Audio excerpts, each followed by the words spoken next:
যে দেশে গুণীর কদর নেই সে দেশে গুণী জন্মায় না, এই স্লোগানে অনুষ্ঠিত হলো ঐশী বাংলা জাতীয় সাহিত্য সম্মেলন 2025। শনিবার বিকেলে রাজধানীর বিশ্ব সাহিত্য কেন্দ্রে এই সম্মেলনের আয়োজন করে জাতীয় দৈনিক ঐশী বাংলা।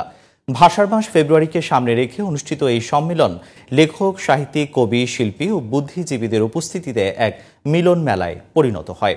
দৈনিক ঐশী বাংলার প্রকাশক ও সম্পাদক সুফি ARM মহিউদ্দিন খান ফারুকীর সভাপতিত্বে অনুষ্ঠানে প্রধান অতিথি ছিলেন জাতীয় চলচ্চিত্র পুরস্কার ও 21শে পদকপ্রাপ্ত শিল্পী সৈয়দ আব্দুল হাদী। সম্মেলনের উদ্বোধন করেন পত্রিকাটির সাহিত্য সম্পাদক ডক্টর SM শাহনূর।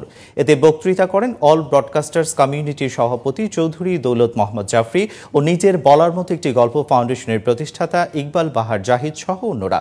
ঐশী বাংলা জাতীয় সাহিত্য সম্মেলন 2025 উপলক্ষে প্রবর্তিত ঐশী বাংলা সাহিত্য পুরস্কার পান 3 জন।